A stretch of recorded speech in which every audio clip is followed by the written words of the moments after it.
আজকে রান্না করব তেলাপিয়া মাছ দিয়ে পটলের পাতলা ঝোল। তো রান্নাটা কমপ্লিট করব আর আপনাদের সাথে শেয়ার করার চেষ্টা করব। আর ভালো লাগলে আপনারা শেয়ার করবেন, কমেন্টস করবেন, আর রান্না করে তো অবশ্যই খেয়ে দেখবেন। তো চলেন দেখি রান্নায় চলে যাই। মাছ ভাজা হয়ে গেল বলতে গেলে, আর এক পিঠ হবে। তো ঠিক আছে, মূল রান্নায় যাওয়ার আগে দিয়ে মাছটা ভেজে নিই। তো মাছ ভাজা হয়ে গেল, মাছটা ভাজা হয়ে গেল আর মাছ হচ্ছে তুলে নিব, আর তুলে নিয়ে বাকি রান্নায় চলে যাব।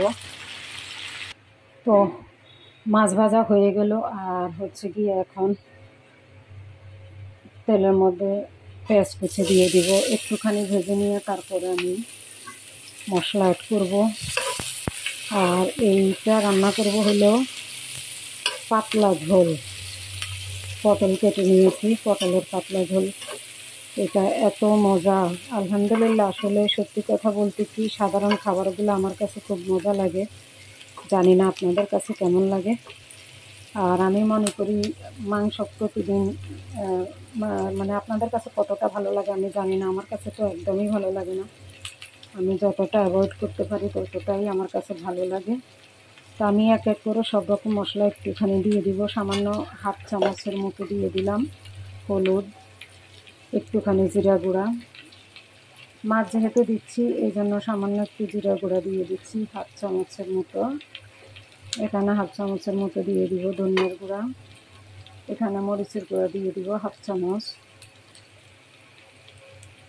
আর এখানে একটুখানি রসুন এবং একটুখানি আদা বাটা। রসুন দেওয়ার দরকার ছিল না, তারপরেও যেহেতু তেলাপিয়া মাছ অনেকেই ভালো লাগে না, অনেকের কাছে গন্ধ লাগে। তেলাপিয়া মাছ, কই মাছ এগুলো খেতে অনেকের কাছেই গন্ধ লাগে। তো একটুখানি যদি রসুন, সামান্য একটু আদা বাটা যদি দিয়ে থাকেন তাহলে আর এই গন্ধটা থাকে না। তো আমি সামান্য পরিমাণে দিয়েছি, দেখতেই পেয়েছেন। আর মশলাটা আমি কষিয়ে নিয়ে সরাসরি মাছটা দিয়ে দিব। মাছটা আমি এইভাবেই কষিয়ে নেব, আজকে কোনো পানি দিব না। মশলাটা আমার এখানে তেলের উপরে অল্প আগুনে আমি মশলাটা কষাচ্ছি।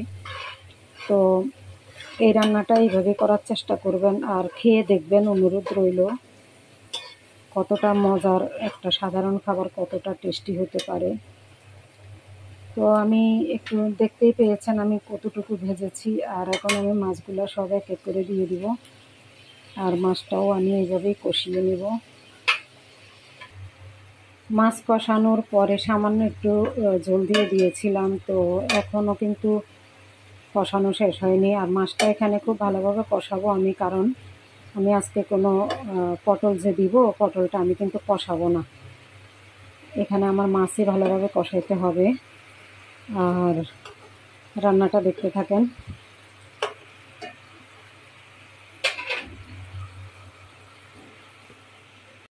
কষানো হয়ে যাওয়ার পরে আমি অনেকখানি জল দিয়ে দিয়েছি, অনেকখানি বলতে যতটুকু রাখবো। আর এখানে পটল কেটে নিয়েছি, এক একটা পটলকে আমি 4 ভাগ করেছি। আর এখন দিয়ে দিলাম পটল। আর পটলটা আমার দিয়ে খুব ভালোভাবে আগুনটা মানে ভালোভাবে আগুন দিতে হবে, অল্প আঁচে রান্না করা যাবে না এখন। তো দিয়ে দিলাম পটল। যেহেতু পটলের ঝোল, একটুখানি ঝোল তো থাকবেই, বুঝতে পেরেছেন। আমার রান্নাটা একদমই হয়ে গেছে, কারণ আমি ঝোল রাখবো। আর রান্না কমপ্লিট হয়ে গেছে যেহেতু, আমি একটু ভাজা জিরার গুঁড়া উপর দিয়েছি, এটা দিয়ে দিব। এটা অপশনাল, এটা আমি সব সময় বলি এটা অপশনাল। এটা আমার ভালো লাগে বলে আমি দিচ্ছি, আপনাদের ভালো না লাগলে আপনারা অবশ্যই স্কিপ করবেন। তো ঠিক আছে, আজ এ পর্যন্তই। জানি না আপনাদের কাছে কেমন লাগলো, খুব সহজ একটা রান্না আপনাদের সাথে শেয়ার করলাম। ভালো লাগলে আমার ইউটিউব চ্যানেলটি সাবস্ক্রাইব করবেন আর আমার পেজটাকে ফলো করবেন, আর যদি পারেন শেয়ার করবেন। তো ঠিক আছে, ভালো থাকেন। আসসালামু আলাইকুম।